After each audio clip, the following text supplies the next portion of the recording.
Away we go. Hello, hello, hello. Welcome, welcome, welcome.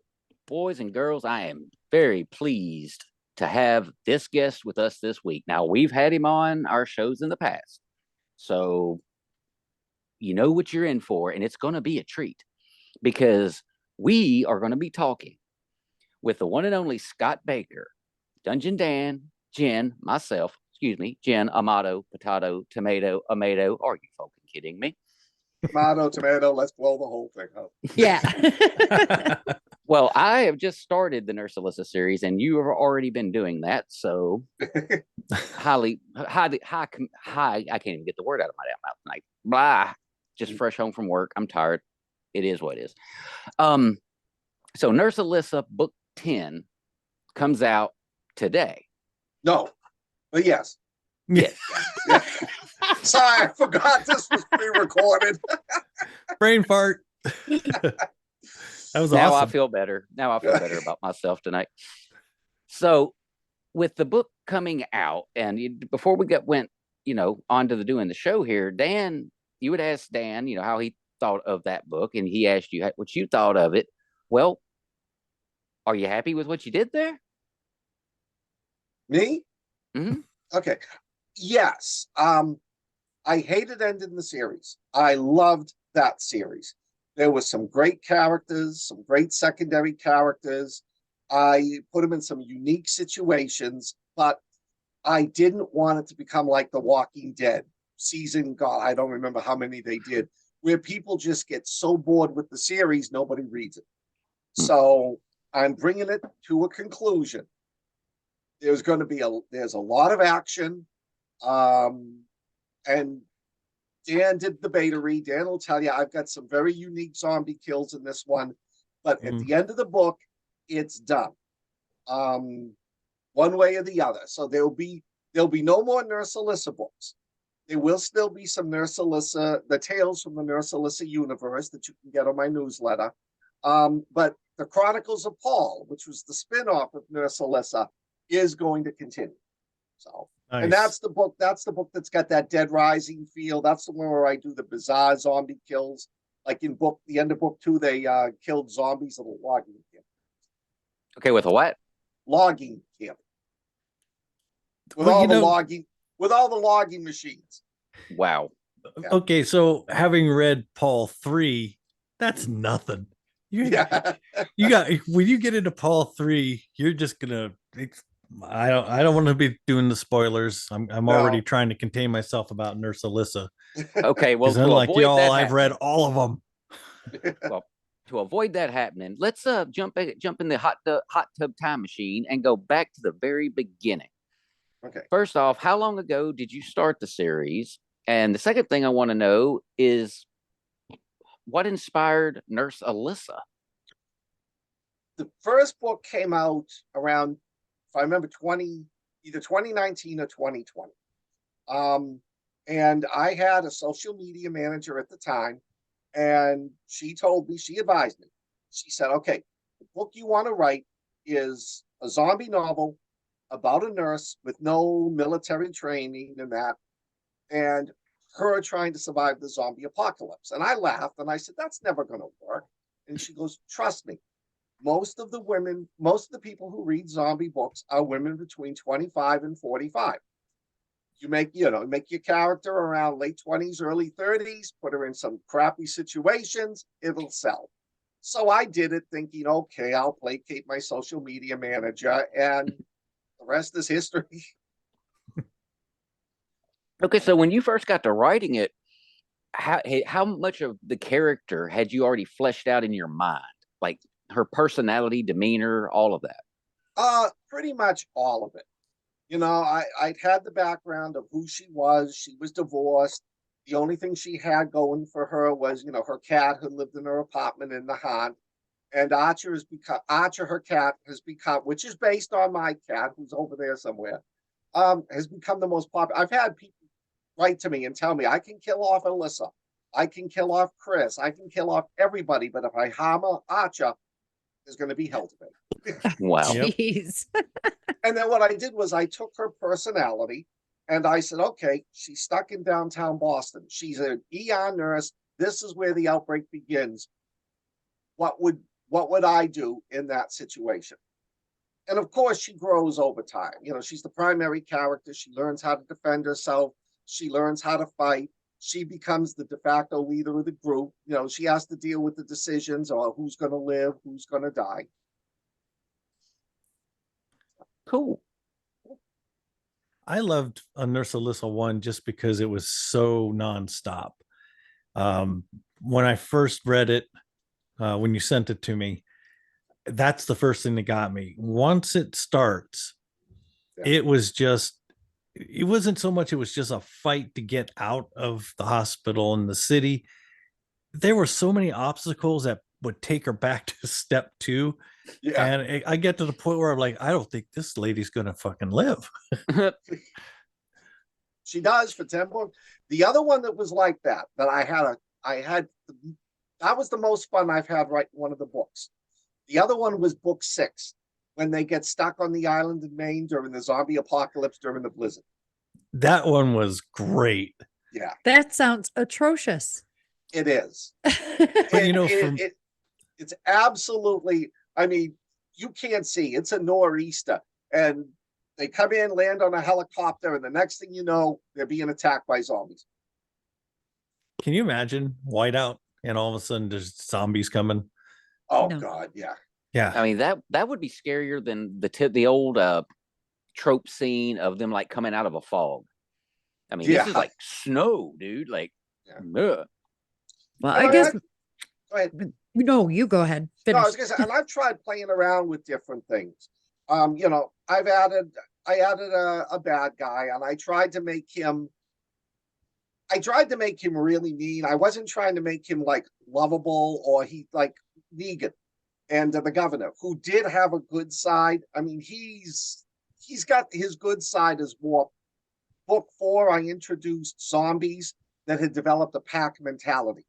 They didn't just go after you like wolves. They rounded you up into an area where you couldn't get away.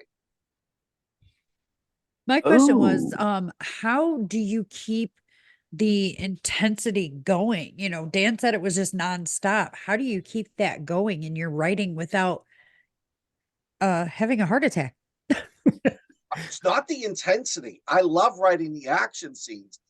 It's not repeating myself. That's the hard part. That's one of the reasons why I'm ending Nurse Alyssa. 10. I can't. The two things is I don't want to repeat myself and I don't want to repeat others. When I wrote my first zombie series, the World trilogy, Mhm. it was when The Walking Dead first came out. And my ex-wife will tell you there were so many times like I would go, I'd write a scene, I'd come sit down, we'd watch The Walking Dead, and I'd start throwing things at the TV because they did something I wanted. So I had to go back and rewrite it. That's why I did Paul, because I thought, okay, this book is not meant to be serious. You know, it's got a bit of a comedic tint to it. So just do it. Who cares if you have them like, there's like a zombie attack in the middle of a Home Depot where they have to use the local weapons to kill each other. In the third one, there's a massive fight in a FedEx building. And I won't tell you what one of the, I know. I won't tell you what one of the people uses as a weapon, but he'll never make it into the movie. That's for sure. oh wow. That was unexpected and I couldn't stop laughing. Yeah, but I see that would have failed miserably in Nurse Alyssa. And Paul, Right. I can get away with it. Right. So it seems to me like every Nurse Alyssa book, you pick like one big freaking disaster and then wrap the story around it. Yeah. Because you had the storm, the snowstorm. Mm-hmm. We had a fire, a raging forest fire. Yes. Yeah, the wiped out Conway. Yeah. God, I can't remember all. Pretty much anytime Nurse Alyssa started getting comfortable enough to try to figure out who she liked was about the time all hell broke loose. Book 5, they had to go back to Boston, back to Mass General in Boston to get something. Mm-hmm. Yeah. safe to assume that Alissa is cursed? Like everywhere she shows up, all hell breaks loose. I don't think she's cursed. She's just In the she's action. active. She doesn't hide out. She doesn't hide out somewhere. She doesn't, hold up in her farm in, Wyoming and, just wait for it to pass by. I mean, she's actively involved. I do they do at one point they have to travel cross country to New Mexico, and the train ride and the car ride out there is just horrendous. Yes, it is. Especially when they run into that pack of wild boar that have been infected. Oh, you got that kind of action in these. Got Yeah, everything in this series. Oh, yeah. Everything. So animals Oh. can be infected in your books. only the pigs, because they're so close to humans. It was able to species jump, but I didn't do it because, face it, if you species jump to every species, we're screwed. Yeah. There's no way everybody- out of it. Yeah, everybody like, oh, I'd hate to be attacked by a zombie grizzly. Screw that. I'd hate to be attacked by like a pack of zombie chipmunks. Yeah. What an Or- embarrassing way to go. Or what Yeah. about Chipmunk bit me. what about bees? Ah, I've read that. Oh, I've read that. Jesus, Yeah, Jack. no, I mean when you put it into insects, some writer did that. I can't remember. I read them like 20 years ago, Oh, God. and it was just dead. Because the minute the flies started swarming in, everybody died. Yeah, Oh, yeah. the most recent occurrence of this that I know of is Merrill David. He has bees, he has a gator, he has a hog. I mean, dude, we got all kinds of action going I on gotta here. check them out. No, Yeah, it's a Wicked Awake series. That's the one he does it in. I prefer my animals to be hyped up on cocaine. Raccoon, cocaine bear. Yep. Crack I did shark just or whatever. see I did just see a news article about sharks eating cocaine packages. I just watched the alligator one. It's Just so saying. bad. So Mhm. bad. I thought that was your kind of movie. I was No. gonna say so bad it's good, or just so bad it's just bad. Nothing worth saving. Oh wow. Cocaine Bear is still right now the best one out there. That Mhm. is a funny movie, and the bear Yes, it is. it's actually the hero of the movie. But now a friend of mine, he wrote a book called Crack Coon about a raccoon that gets hyped up on cocaine, Oh, my and it's being turned into a movie. It should be coming out sometime this year. No, that's Oh, really my funny. God. Yeah, and we the greater part about the book is it's like it goes, finds the cocaine, gets hyped up, kills people, and then goes back to the cabin where the ranger lives because he's hungry and they feed him. Then he goes Oh. back, gets some cocaine, kills people. Oh man. Yep. I'll be having to make that appointment viewing. Yeah. Please put a good budget on it. Don't go cheap. Make it look good. No, he's not. He didn't want to have it be one of those asylum movies where people like turn off after 10 minutes. Right. Yeah. No. You got to something like that. You just like Cocaine Bear. Yeah. They put some work into that thing. I mean, it was really Yeah. well done. So it was fantastic. Yeah. Now, just off the wall question, because I'm good at throwing these in there every now and then. If you could cast Nurse Alissa versus the zombies, pick a few of your characters that you like were the most attached to, and who would you have play that role? If you could literally just be like, you're doing it, you have no choice. I've never really thought about that. Man. I wouldn't want her played by somebody like Scarlett Johansson or that, who's known for action roles. I would want to pick somebody who may be well known, but who's not noted for action movies. Shelley off the Winters. top- Oh God. Well, like Jennifer one Aniston. person, she's a little too old to play Nurse Alissa, but like Patricia Heath would have been perfect for that. From Everybody Loves Raymond. Mhm. And I never really thought of who's going to play the other guys. Even I don't want a Chris Hemsworth. I don't want Ryan Gosling. I don't want the movie to have the big star appeal. Everyday guys. Exactly. I want, actors that are good at their job. That Dad bods. Who? Dad bods.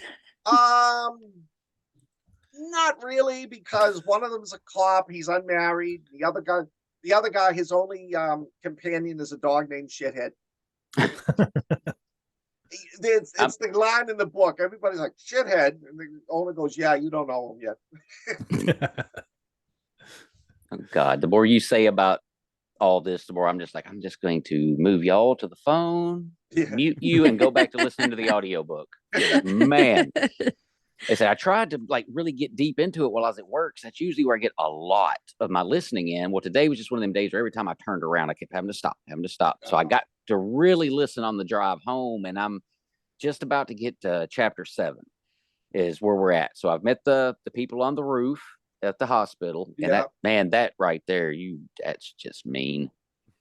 That's just mean. I know. Well, the whole thing with the whole hospital scene, period. And from a nurse's perspective, dude, that's the dilemma. And the one guy, Brody, she did right by him. She did right by him. Oh yeah. Well, my ex-wife was a nurse. I know several nurses. A couple of my best friends are nurses, and I would ask them, "What would you do in this situation?" And do you sacrifice yourself? All right, she saved one person, but do you sacrifice yourself for everyone? What do you do in a hospital? Most of these people can't even get out of beds. Yeah, and that was the thing. Like, and oh my God, the old woman in the wheelchair. Oh yeah. I was ready to feed her to the damn zombies. I mean, and I mean that as a compliment to your writing. Like you got at a visceral level with me just off this woman's attitude. Yeah. Like, stupid old witch. No offense, Jen. None taken. You're not old. What did you think of the maternity room scene? Oh God, dude. That one was hard to I haven't read the book yet. I haven't read the book yet, but if you have a maternity scene in there, I mean, I know that in Alien versus Predator, I freaked out that there was a maternity ward in that movie. And I mean, not that I freaked out. It was such a good addition. Because it's real life. What would you do? Yeah. That scene actually came from a dream I had 40 years ago. I had a dream that still stuck with me. And I think that probably influenced it, in which I was in a hospital when the outbreak took place. And what do? You're in ground zero. Everybody in the emergency room is turning. And there was one scene that took place in the maternity ward. So that's scary shit, though. What if you're on floor 4 and the bottom floor is already wiped out? It's like, now you got to figure out how to get out. Yeah. So in just hospital safety standards, you're not going to be able to open a window and tie your bed sheets together. It's not going to work. Yeah. Okay. I do have one complaint. Sure. Well, 2 complaints. Okay. Complaint number 1. It's how the narrator says Tarpaulin. I never caught that. Yeah. Kept saying it. Tarpaulin. I'm like, dude, it's a Tarpaulin. What are you doing right now? And there was another word that she was saying really weird. And I guess I'll have to go back and re-listen to it because that one's not coming to me. But the Tarpaulin, that one was driving me nuts. But other than that, I loved her. Awesome. She was fantastic. And I still want to do all 10 books on Audible. But what happened was COVID hit. And boom. The market dried up. My sales went from like 2,000 a month down to 200 a month, and I just couldn't afford to continue paying my my Audible readers. And it's a shame too, because I loved her. She was just she grabbed the feel of every character in that book. Yeah, she did a great job. Even Archer. Yeah. So she was expressive. Go ahead, Dan. Yeah. Well, I just wanted to steer us in a little bit of a different direction, because this is consistent with all your writings, but you tell a lot of your story through the dialogue, which is something that confounds me sometimes. How do you do that? How do you make that balance of dialogue and actually pushing the story along with it? It's just practice. I hate a book where there's no dialogue. and it's just story, story, story. And also, I hate a book that's everything is just bad. It's just bad dialogue, you know. And yeah, I agree. It's you know, and it's like one of my favorite movies for the dialogue is Jaws. Oh And yes, Good one. they you know, they develop Quint's character they develop all the characters so perfectly. But when he tells that story about the Indianapolis and being stuck in the water, that's the most compelling part of the movie. And you don't mind that it's a 5-minute narrative. It just sets the mood for the rest of it. and I mean it's a scary scene, even though Yeah. they're on dry land, they're in a building. But as he's describing, like everybody's floating in the water and they know the sharks are there, Yeah. and just the way he's telling it, man, it's like, Yeah. When I saw God. that in the theater, the whole theater was dead silent for that speech. Now, anybody who's sailed the ocean, that's a concern when you're in certain parts of the world. If my Yeah. ship is sinking, what's better, drowned or get eaten? Yeah. You know. Mhm. But going back to the dialogue, it's a very important thing. It can make or break a story for me when I'm reading. And there are a lot of people that put a lot of their story into the dialogue. It almost feels like it's being, the story's being shoved down my throat. It's like your dialogue is making you answer all these questions instead of a mix. And that's why I've always liked your writing. Your dialogue always has a lot of information, but it's presented as, two people in that situation really talking. And that's what I try to do. I've seen people write dialogue that sounds like it was done by AI.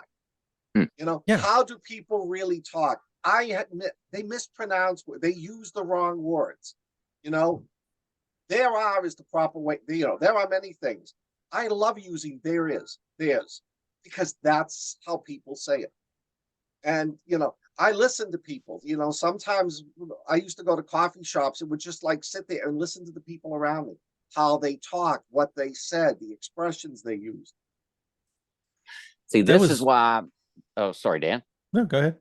I was just going to say, this is why I'm so looking forward to how you wrote my character speaking, assuming he spoke, because he did. My ass is country as cornbread, and I'm all about ain'ts and y'alls and thems and that's and all that. I didn't put you don't have the country accent in it. I'm sorry, I didn't put the country accent in, but I set up your character. You've got a pivotal role as one of the bad guys. Ooh, and I'm a villain again. And trust me, you are a bad guy. Yeah. Nice. It's always good when you can read something that has you in it and you grow to hate yourself a little bit more. Well, you get what you deserve. I usually do. Oh boy. Yeah, I even included Javin in it, in one of the characters. I just wanted to give a shout out to him. You just wanted to fuck everybody up. Javin didn't get fucked up in that one. He actually survives the book. He does. Yeah. He just has a pivotal role in fucking up, the White Sands. Well, it was one of the things I enjoyed about reading book 10 was I had no clue that you had brought in people that we know. So when they would pop up, I remember I think I even wrote it in my notes. It's like, Jeff's in the house. It was fun. Yeah, I mean, I put a lot of people in, a lot of friends I know, a lot of fellow writers. I'm good friends with Brian Keene, and I used to be good before he passed away with J.F. Gonzalez. So I threw them in the book. That was my tribute to J.F. because he was one of my mentors when I was starting out. How hard was it for you? How hard was it for you to craft that final battle? I mean, I don't want to give anything away, but that is really you either win and survive or you lose and die. The one you're in? Yeah, book 10. No. The final battle that you're in afterward? No, I meant the final battle of book 10 as the whole. Okay. That's not the tough part. I have those written out like I get the beginning, I get the general plot, and then I have like the whole end written. No, I just won't write it until I get to it. Because I know a lot of people that get these great endings and they write them and they're like, yes, and then boom, they can't do the rest of the book. So I keep on going from the opening, and I develop the characters and I change things around a little bit. You know, that last chapter was written afterwards. You know, I decided to do it the way I did it, rather than like giving a scene to every, you know, like having a little section, everybody who survived, doing the flashback. Oh, what happened? Oh, I'm glad I'm alive. Right. I did it the way I did because I thought that was the best way to end the series, especially after so many deaths. Yes. Yeah. You kept the battle really, I don't want to say intense, because no plan survives contact with the enemy. We'll say that. But you managed to keep it going to where, as a reader, I was just like, fuck, you know, how the hell did this happen? And, you know, it was really pretty thrilling. Like I said, for the end of a series, that was my favorite so far. Well, that's it. I figured end it on a bang. It's like the Marvel movies, you know, Endgame, which I just realized is got to say, you know, you love that movie. Yes, not everybody lives, but the battle was phenomenal, you know, and it was over. You could like, oh man, that was good, and walk away from it. And that's why I did this. You know, I developed some of these scenes a long time ago, and I thought, well, I'll save it for the end of the book. Are you glad it's over? No. I know I loved that. I love the Nurse Alissa series, and I've started a Tales of the Nurse Alissa universe, in which I write short stories based on some of the tertiary characters she runs into, and I put it on my newsletter. So if you sign up for my newsletter, when one is done, you get it free. But I'm pulling them all together. I'm eventually going to do an anthology of it. And that would be brilliant. And I will tell you, there will be two tales from the Nurse Alissa universe that are directly related to Endgame. You heard it here. Sign up for that newsletter. Yeah. I'll tell you what, getting those short stories is great when you're in between the books. Yeah. You know, when I got done with 8, you know, I wanted more. So all of a sudden the newsletter pops up because I'm on that list, and I'm all like, oh, here we go. So that's pretty brilliant, actually. Keeps everything fresh for the reader. And I wanted to do it because in the first book, so many people she runs into, whatever happened to them? What happened to the two the nurse and the young girl in the roof? The young couple she runs into trying to make it back into Boston to her grandfather's house. The woman who was running the school that she had to abandon. You know? Yeah. I wrap up those stories. That's a great idea. It really is, isn't it? Yeah. Well, now let me ask you this. You know how Chris Philbrook, with his Adrian's Undead Diary series, he's let fans write, just like I'm trying to work on a certain project for a certain person that may or may not be on the screen right now. But have you thought about letting someone like, I don't know, Dan, maybe write a short story of some sort, you know, to include in something as like good old fashioned fan fiction? Probably a bad idea.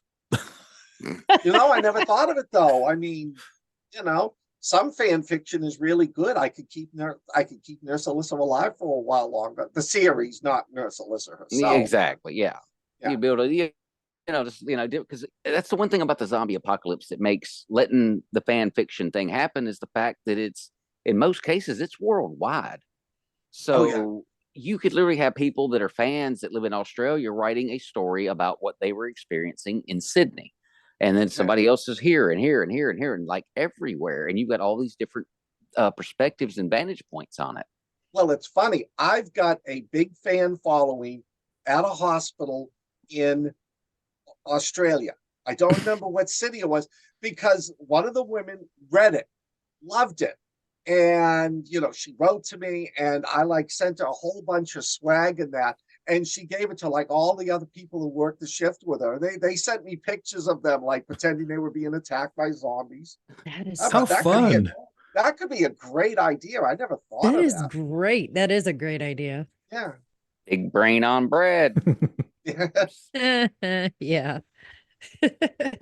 Just like but it was funny you talk about the fan fiction. I remember the book, the publisher that did the Star Trek books used to say send fan fiction, and then in these big bold letters, Kirk, Spock, and McCoy are straight. We don't want anything else. Yes. And all I'm picturing is Kirk going, Spock, I like those pointy ears. Is there anything else? Pointy. It's funny. Oh my Okay. God. Yeah, figured fan fiction is crazy. Yeah. I thought it was going to be Dan that would almost derail everything there, but nope, pointy ears go straight to Scott. Yep. Right there. We expect nothing less. But yeah, I'm not going to say that by the time I finally do get to book 10 that I'm not going, I got an idea, like, so I'm just saying, leave it open, Yeah. Okay, you do realize what you're getting into. Now we're talking Nurse Alissa stripper pole nightclubs. Mamma mia. Hey, there's Nurse Alissa versus Pornhub. Well, strippers got to fight to survive too, man. There's been several zombie versus stripper movies. One or two have been good. The rest have just been TNA shows. Why do I not doubt this? Like there was And I one agree. movie I There's saw, a like couple they good were, ones. when the zombies were charging, like the girls were wearing heels and they're swinging around the pole, kicking all the zombies down. Yeah, right now Dan's gears literally just kicked in. They haven't started to turn, but they're just waiting for the show to be over. My mind actually just went to a movie called The Walking Deceased. Oh.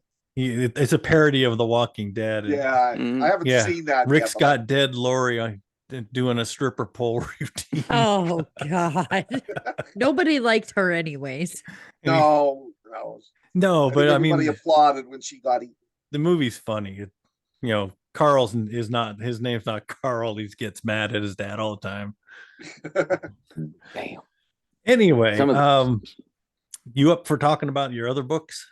Sure. Okay. See, Shattered World. That's what I wanted to bring up. That's the right title, right? Yeah. Okay. Have you guys read it? No. I have it, but I have not read it yet. All right. It's Scott, we're going to have our own PBR show. pile. These guys are out. Hey, I wrote it as I was writing the Nurse Alissa. I'd written the Vampire Hunters, Water World. I was starting the Nurse Alissa, and then I sat down so they realized I have an 11-year-old stepdaughter. She can't read any of my books. She can, but I'm going to be paying for therapy for the rest of my life. So I wrote the Shattered World series as a PG-13 book, but I wrote it in an adult PG-13 level. It's from the point of view of a 16-year-old boy, Jason McCreary. Mm-hmm. His mother conducts a scientific experiment and inadvertently blows open portals between Earth and Hell. And all these demons are flooding into the Earth. And he takes it upon himself. He gathers together a group of friends, various. I mean, there's like a Nigerian, there's a couple of Russians, and they go around the world trying to close the portals. And I love that series because I came up with, zombies, vampires, werewolves, you got to follow certain tropes. These are demons from hell. I can do whatever I damn well want with them. And I'd come up with these monsters, and my cover artist for them would love it because I'd send it to him. I'd say, okay, I want, like in the first book, I want the magma monster on it. And I'd send him a description. And he goes, can I play around with it? It's like, go ahead. And he'd get so excited. And then I'd get these like fantastic magma monster on the cover. But it's one of those, it's one of those books that your 12-year-old could read it and would enjoy it. There's no F-bombs, there's no over-the-top grotesqueness, and there's no sex. And yet it's still thrilling. And by the way, I have not forgiven you for the fucking demon spiders.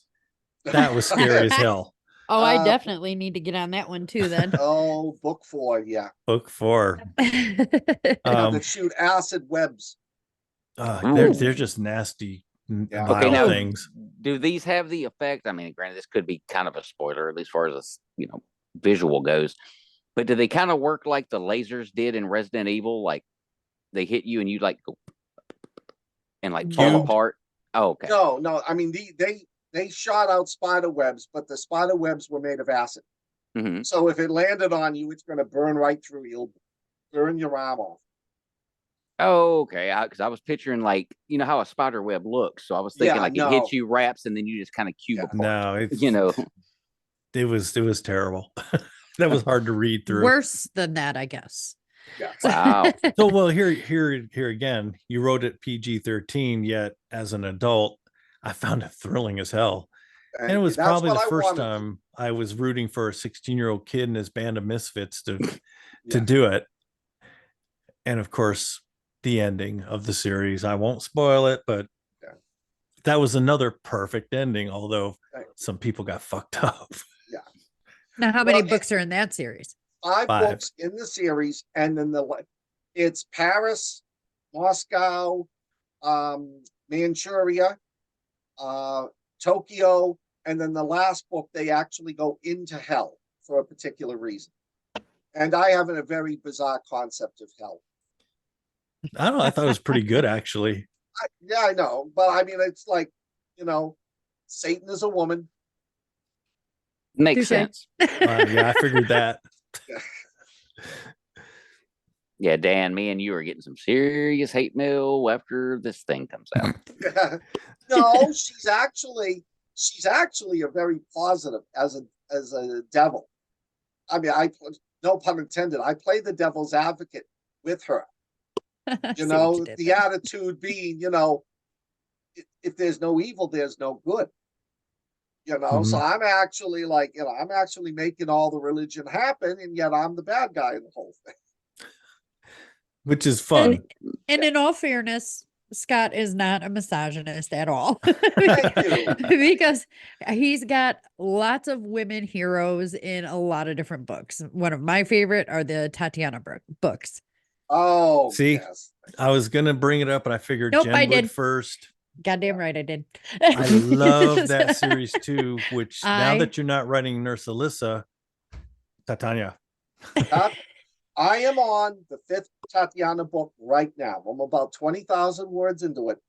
And I played around with whether I wanted to do this one. It's The Ghost of Treblinka. And for anybody who doesn't know, Treblinka was the worst death camp that the Nazis set up in Eastern Poland.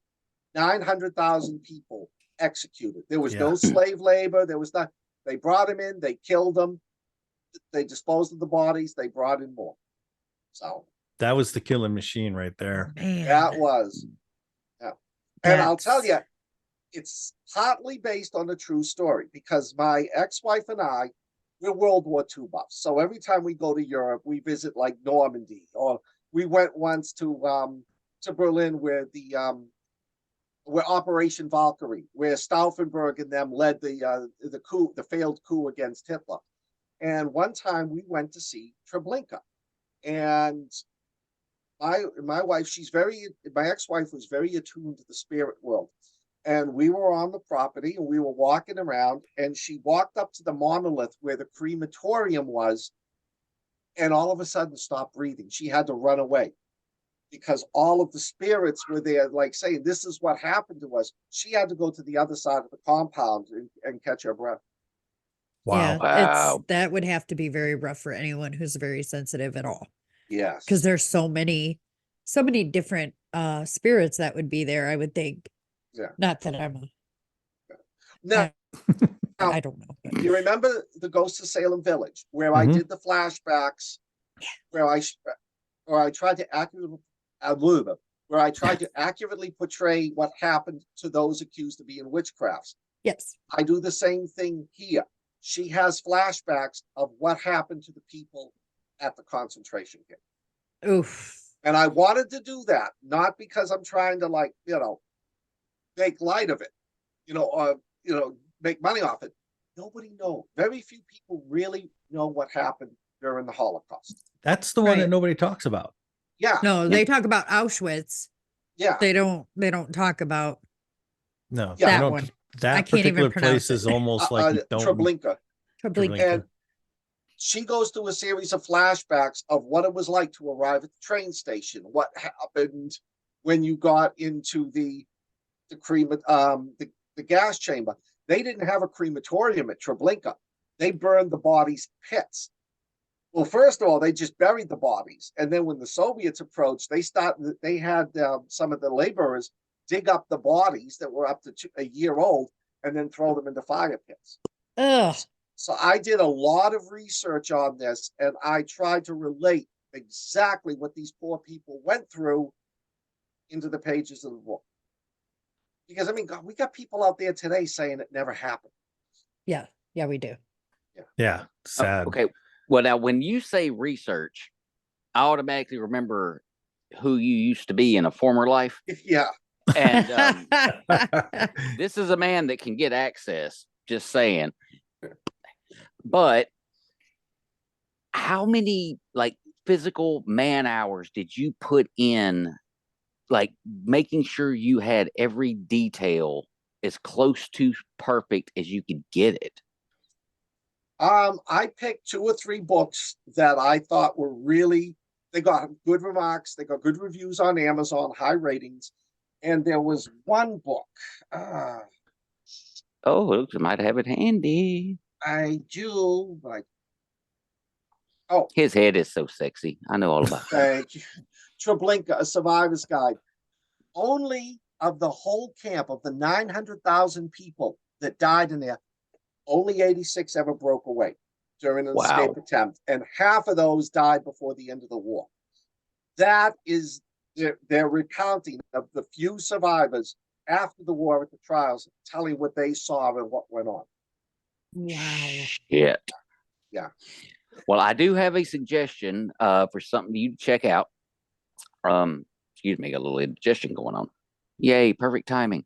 But a book that if you haven't read or listened to, because it's on Audible too, Left to You by Daniel Volpe. And it's at Auschwitz. That's where this story really gets its foundation.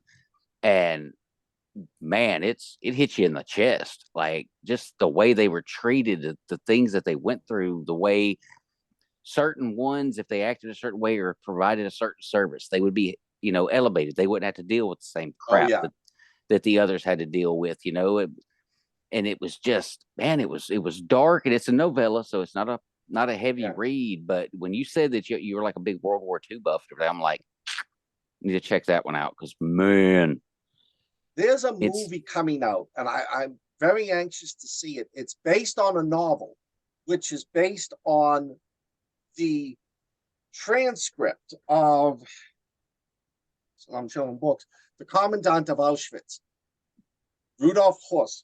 He was captured, and I think it was the Soviets. They gave him a notebook, and he did his entire diary, everything that went on, how he thought, why he was doing it. And it was published, and they turned it into a book, it's based on a novella, which is based on truth.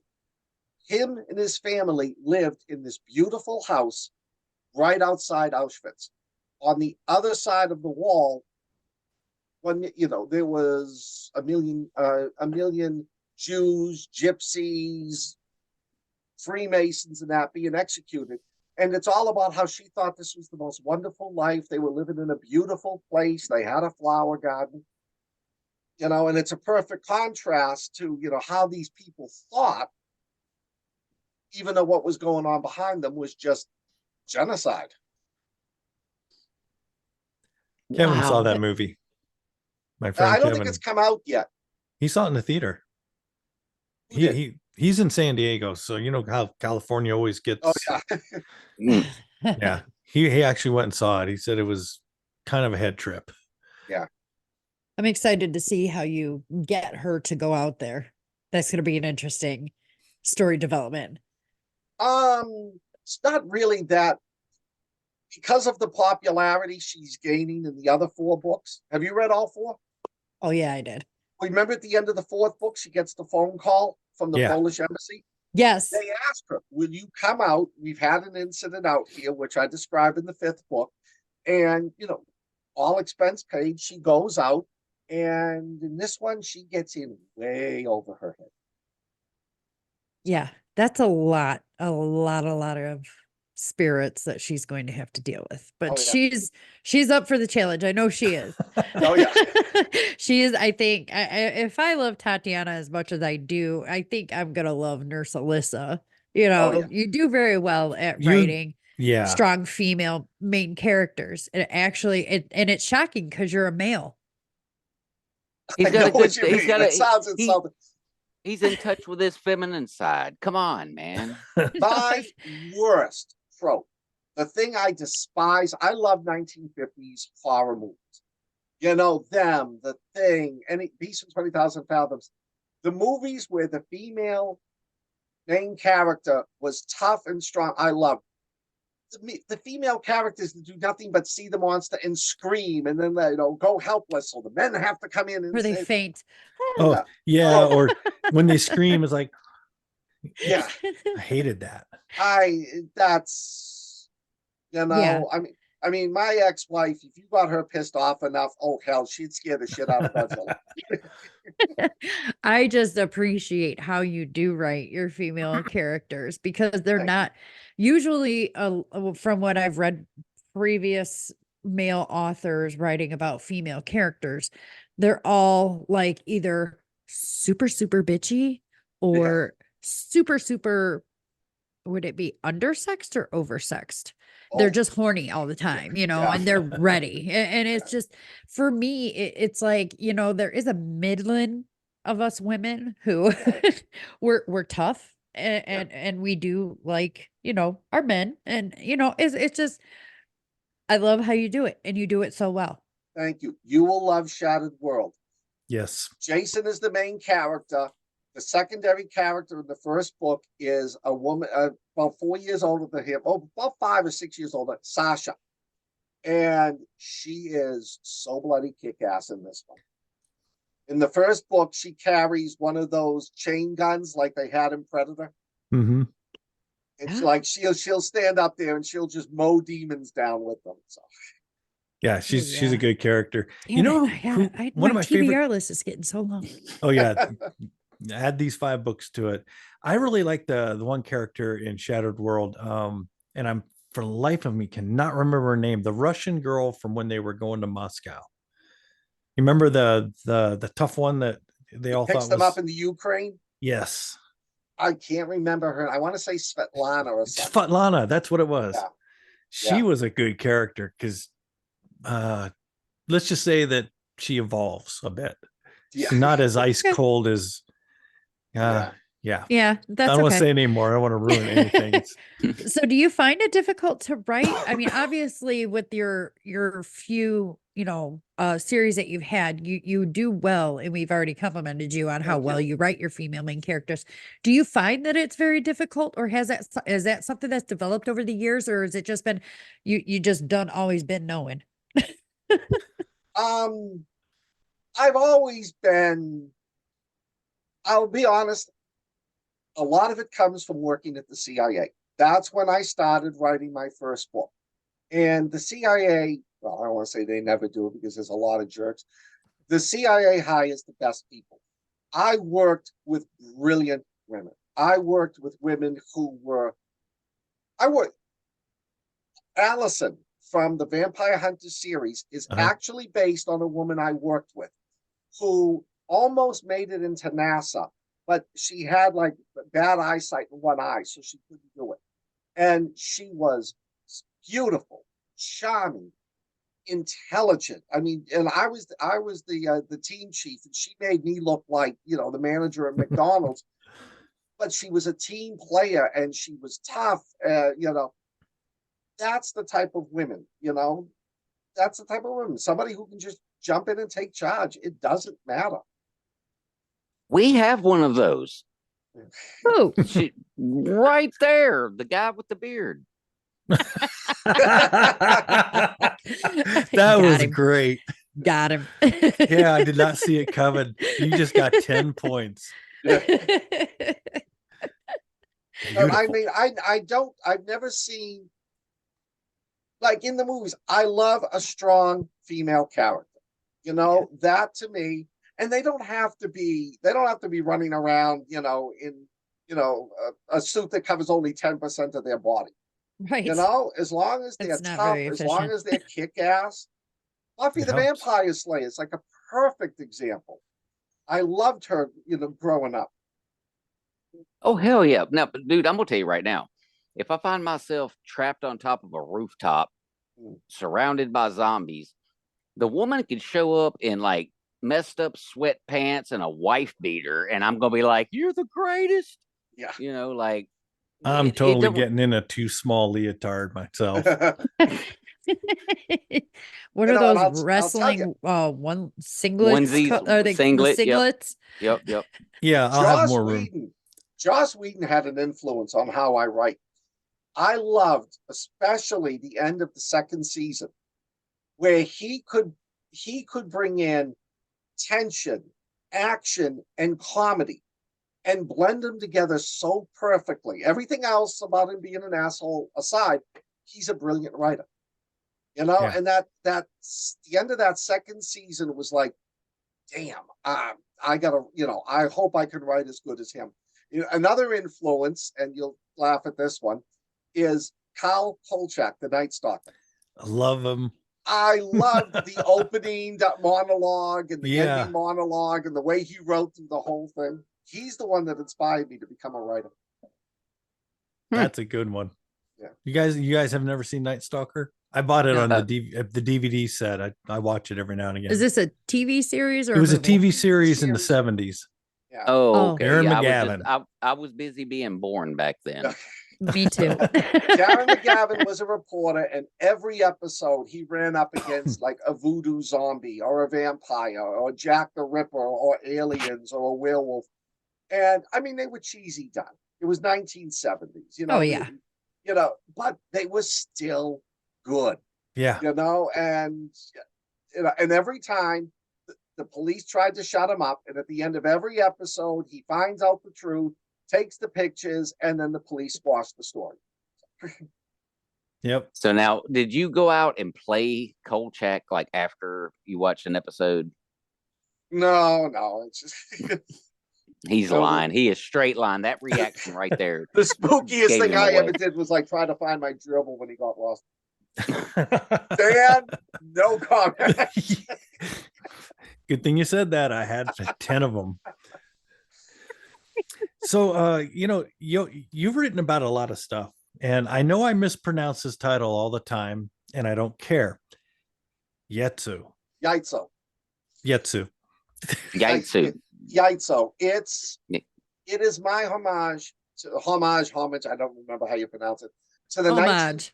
We're both Homage. having problems with words here. What's going on? It's my homage to the 1950s big monster movies that I loved. I watched all of them as a kid. And it takes place in New Mexico, Alamogordo. Mhm. Los Alamos. And it's a New York City cop who's tired. He's tired of raising his daughter and the raping and the murder and the crime rate and the drugs. So he takes a job as a sheriff out at Los Alamos. And then something appears in the desert that starts killing people.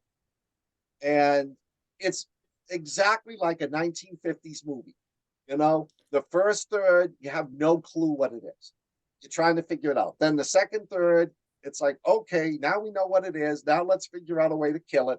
And then the last third is okay, let's kill this. Oh, there's a big twist in the middle of it. Mm-hmm. I like it. Yeah. Oh, it's a great story. Thank you. Great. I've always enjoyed it. I believe, Scott, you sent me a autographed copy of that one. I'm not going to run to my shelf because No. it's a mess. I don't even know where it is at this point. So I also wanted to bring up one of your short stories, and I got such a kick out of this when I read it, and I think you know which one it is. This is why we can't have nice things in the zombie apocalypse. Oh, yes. What spurred Yeah. that one on? My stepdaughter, she was about 16 at the time, and she constantly, you know, Dad, can we get new Wi-Fi? No, we got good enough. This is why we can't have nice things. And I finally just thought, okay, let's do this from a haughty 16, it's the zombie apocalypse from a 16-year-old girl's point of view. You know, she's got an older brother who thinks he's Rambo. She's got an older sister who thinks she's Taylor Swift, and they live in a redneck neighborhood. There's one woman who's like very liberal. She doesn't like guns, but all of a sudden she really adopts the group when the shit hits the fan. And it was just told humorously through the eyes of a 16-year-old girl. She also inspired the first novella, Nazi Ghouls from Space. Another good one. My wife and I, and my ex-wife and I, loved like zombie Nazi movies, and we watched Dead Snow. Oh, he's adorable. She's all like, yeah, real Thank adorable. you. She just licked the crap out of my face. I'm so sorry. We know Don't worry. we always get an animal cameo, whether it's Domino passing behind me, it's one of her dogs licking her, it's the guest animal showing up. Usually she always an doesn't animal. do that, but like she really wanted to give me a kiss. Oh, you're lucky. That So was anyway, Lilith. She's a good girl. my wife and I was saying, we're talking about the movie Dead Snow. We loved it. That was so funny. It was so good. And I said, yeah, nothing beats Nazi zombies. And my daughter didn't even look up from her plate and goes, what about Nazi zombies from space? Boom. The idea just blew up in my head. I started writing it that night. And it takes place May 1945. Germany's going to try to launch an intercontinental ballistic missile, and they put 3 Germans inside it as the astronauts. They launch it, never comes back. July 1947, at a place called Roswell. The missile lands. The three Germans get out. They're now zombies. Go from there. Nice. Wow. Simple and fun. Yeah. Okay, now, ladies and gentlemen, this is the reason I, again, continued on and on and on. Why I love getting to talk to authors, because you really get to realize how complex the human brain is if you're coming up with greatness like that. Like, Complex that's imagination. or twisted. Yeah, a little bit of both. A little bit of both. Well, I don't believe in them, but I love conspiracy theories. I have the best time with them. And slightly off topic, my cousin thought, because I worked for the CIA, I knew everything about Roswell. And every time I'd come up to visit, he'd take me out, we'd be driving, and he'd turn the radio on and say, tell me what you know about the aliens. And I told him, Rob, I can't. They'll kill us both. So it was one Christmas, and him and his friend were arguing about the moon landing never took place. Never happened. It was all done by Stanley Kubrick. So I let them roll on, and after about 10 minutes, I got mad at them and said, you guys have no idea what you're talking about. We made it to the moon because they gave us the technology. It was part of the deal. We gave them asylum. They gave us the technology. It's why we did it. And the Russians, and the Chinese, and the Japanese were never able to do it. And then I got up and walked into the kitchen. And his wife comes out a minute later. She goes, you are such an asshole. That's all they're talking about. That would be excellent. Wouldn't that be love fun? it. Oh Hey, my look, God. I mean, as crazy as that sounds, I've actually got people in my own family that swear we could have never landed on the moon because, according to God, if we ever land on the moon, the world will end. Oh, I didn't realize that was a Bible verse. That's apparently a thing. We just didn't get that page in our book. Well, there's a group out there that wants to ban satellites because all the satellites are preventing our prayers from reaching God. Oh my God. That's the first time I heard that one. Please, that is Yeah. a new one for me. Well, like when I Same. did Operation Majestic, which is my really only sci-fi. It's about time traveling. May 1947. Hitler's having the time of his life. He won the war, got nuclear weapons, knocked out the Soviets. Germany surrendered. America never went to war. July 1947, a UFO lands at Roswell. The alien gets out and says, "This is not your timeline. This is all screwed up." Aliens caught the Anunnaki, the bad lizard aliens, contacted the Germans through the Vril Damen, which do exist, they did exist, and gave them the ability to time travel back to ancient Egypt, where the Anunnaki were helping the Egyptians build the pyramids. They gave them the nuclear weapons to win the war. The good alien gives us the time travel technology to go back to ancient Egypt and stop See, that's it. just And I just took, like, the Vril Damen disappeared after World War II. Nobody knows what happened.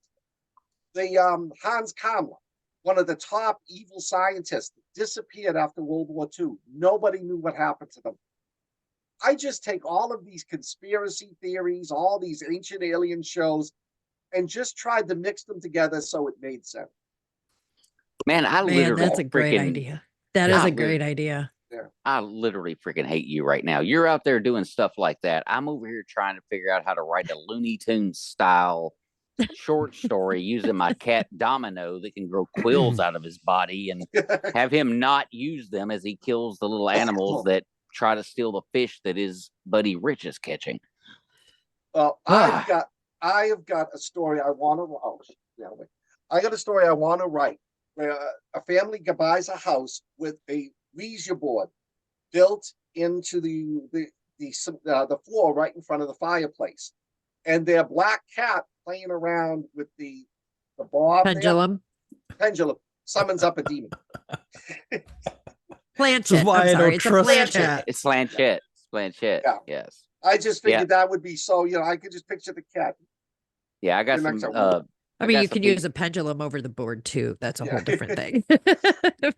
Yeah, there's That's Oh, some, that awesome. would be funny. The cat hitting the pendulum. Yeah, hitting the pendulum, the hangy thing. yeah, and it just goes boop, and each little star piece lights up as Just it like stays in knocks one it around, spot, and all of a then sudden it the comes demon back and it- appears like right in the middle, like, and then the cat would just be like, So, what are What your up? favorite stories to write? Or do you like the zombie stories? I mean, you seem to mesh like historical fiction and zombie fiction together. So what are your, I mean, is that your jam? Is that pretty much it for you? I studied history. I got my master's in modern German, mostly Nazi, and Soviet studies. So I like to just meld them together. I did a short story once about the Red Army uses zombies at Stalingrad. That's how they win. And I just love putting this stuff together. I love coming up with the strange ideas. I don't know if you've ever read Rednecks Shouldn't Play with Dead Things. no, have not read that. But It's in Although my I am anthology. curious. It's in my anthology, and it's about a bunch of rednecks on a hunting trip, and the zombies come after them, and they're like, "Oh, great, we'll take them down with headshots." Headshots don't work in this game. ooh, that sucks. That's a twist. That I thought, and then my favorite, every Christmas I posted, deck the malls with bowls of holly. Yep. An alcoholic mall Santa fights zombie reindeer. That one's fun, guys. You're gonna have to do that one too. Yeah, you can go. gonna- You can go onto my webpage and just go to the last Christmas. It's when I wrote it. I wrote it with thinking Bruce Campbell as the lead. Okay, That I'll gives have you an that. idea what I'm- the story's like. We'll have that in my mind then when I go read it, because I'm going to have to go read that. Because after reading Jeff Thompson's Scream Bloody Cheerleader, Oh yeah, I love stuff like that. I just absolutely love it. The more ridiculous and off the wall it is, the better. I was Oh, listening yeah. to that on audio and I was having a hard time with it. I was just like, oh my God. It's See, I had a great all time over the with it. map. I did. I laughed my ass off.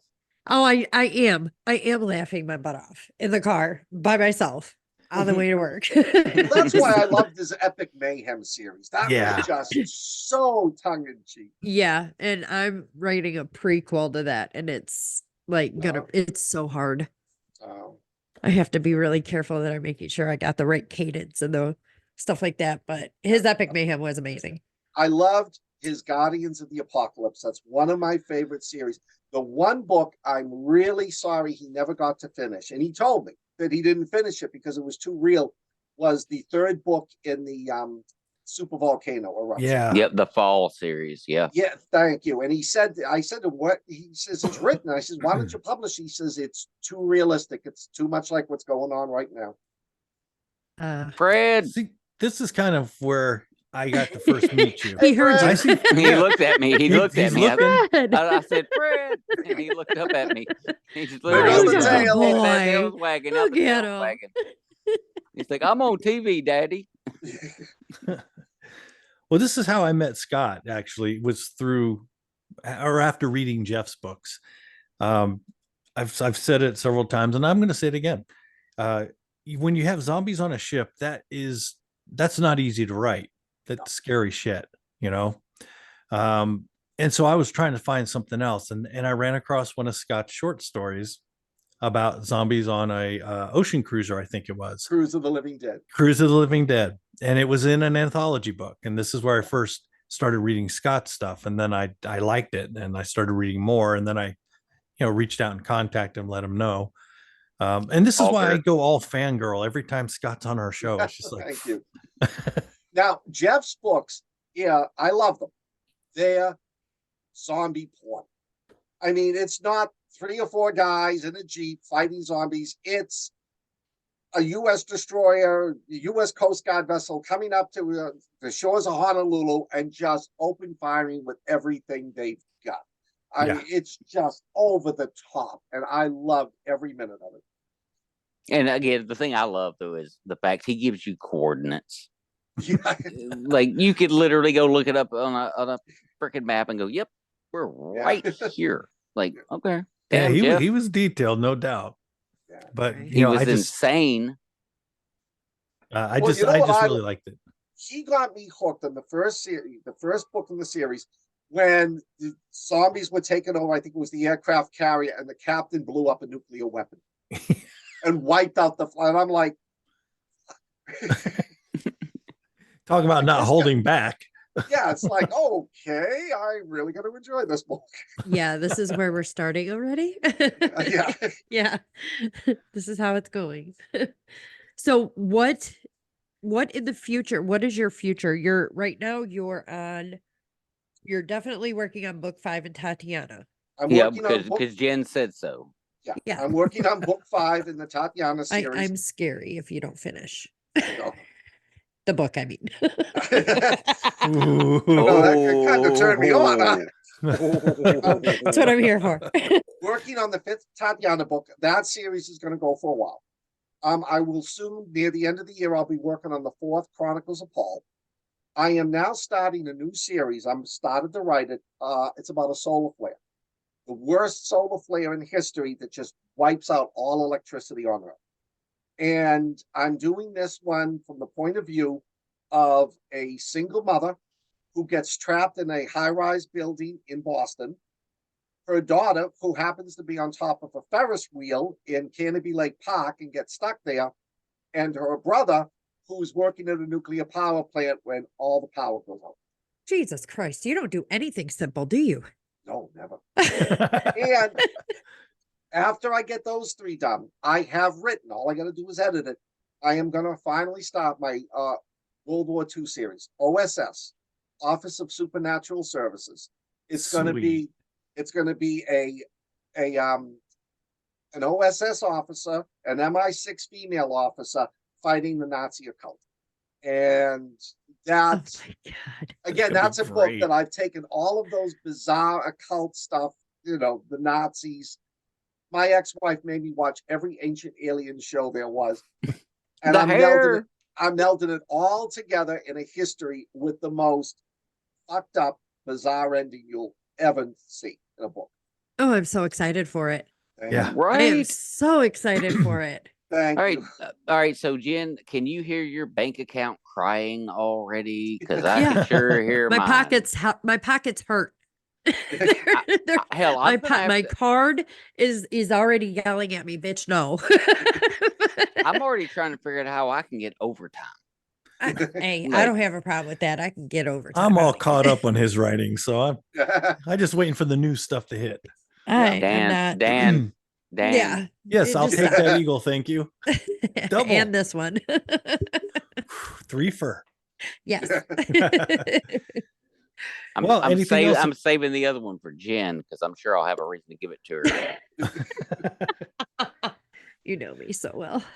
Well, we've definitely reached our time. So, anything else about Nurse Alissa? Bertha, 10? Not really. Calm down, Mike Tyson. Yet so? He's been drinking too much. Yeah.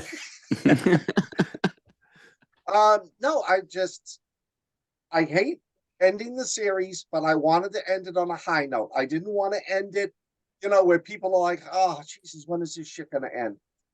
I'm hoping everybody likes it. I like the last third of the book is action. I hope you enjoy it. And if you liked it, and if you're sitting there, we're like, oh, I wish there was something else. Jump over to Chronicles of Paul. It's Alyssa's ex-husband who gets stuck in Pittsburgh when the shit hits the fan. He can't get back to his prepper cabin. So he's on the road rounding up people trying to survive. Oh, And you were thank you nice. for not getting the two of them together. I was No, hoping you wouldn't. I couldn't do that. But when I thought, he would be perfect to do like the Dead Rising stuff. He's the type of guy that would, in the first opening scenes, he's taking out zombies with construction equipment on a bridge. Well, dude, the way you described what I would know of Paul through Alissa in the first book, when the conversation's happening between her and Jacqueline about, hooking up with another guy, because what would Paul have done? He'd already been hooking up with somebody else. He'd already be doing the other thing, because he's down with that. It's like, he's a totally different personality. So yeah, keep them apart. And they're good. Let Alissa be Alissa, let him be it. I'm not going to bring them all together at all. But the problem is now I'm trying to figure out even more bizarre ways to kill zombies than in the first 3 books. Yeah, see, you already set the bar. Yes. Here. Since the FedEx station, I've got some ideas for you. Oh, shit. Send them along. Maybe for the first time ever, we can have an occurrence where a zombie dies from food poisoning because they ate Angel Ramon. Just saying. That's awesome. I like one of his Angel 8 too much to kill him out. Or one of his, well, Jeff loved him so much he'd reanimate him and kill him again. Kill him again. Yeah. He cloned him and killed him again. Yeah. So, It was lather, rinse, repeat over and over again. Can't hurt. All right. Well, guys, we have reached the end of the show because, now go ahead, Dan. You're about to say I was going to say, before you take us out, I'm one of the few that have read Nurse Alissa 10. I'm telling you, get it. It's so worth it. Like I said, I'm going into chapter 7 of the very first book, and I'm already hooked. What was the last scene you read? The last scene I read, oh God, you're asking me a question after work. That's never good.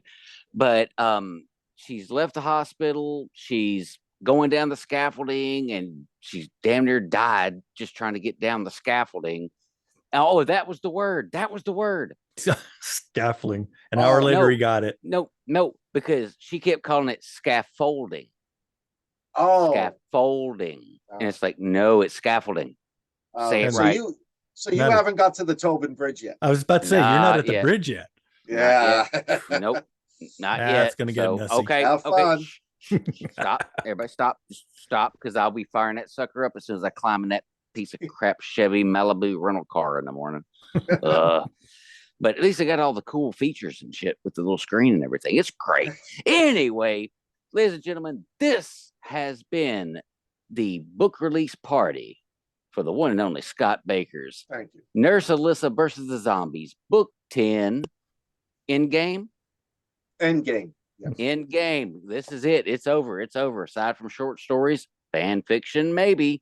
Yeah. This is a wrap. We're done here. You're off to Paul land at this point. Yeah. Everybody, first off, because I always do this and I keep forgetting to do it. Scott, you're on Amazon, yeah? Amazon, Scott M. Baker. Just look on my page. You'll see me. Should be a picture of me and Fred. And all my books are on Amazon.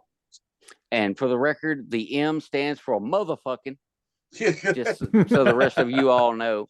it's funny That- because in the 90s, there was another writer, Scott Baker, who wrote sci-fi and horror. And he stopped writing. So I figured, well, I don't want people to confuse us. So I added the M, my middle initial, Scott M. Baker. After my third book, he writes me and goes, my middle name is Mark. So it's Of course it is. well. Oh God, bonus treat right at the very end of the show, ladies and gentlemen. Thank you everybody for tuning in for Scott's big book release day. Thank you for Dude, having me. I'm excited about getting deeper into all this because, like I said, good Lord, that TBR is ridiculous. I mean, half of it's hanging on the damn wall back here behind me. I mean, it's nuts. But man, I started Nurse Alyssa today. I'm in love already. I can't wait to get into more of it. So, Dungeondan, Jen Amato, potato, tomato, amato. Are you fucking kidding me? And Scott Baker. Thank you guys for doing this the way we did it because it was fun. Dan, take us home, brother. Bye. What do you mean by take us home? End the show. Stop recording, dipshit. Okay. They did. Bye.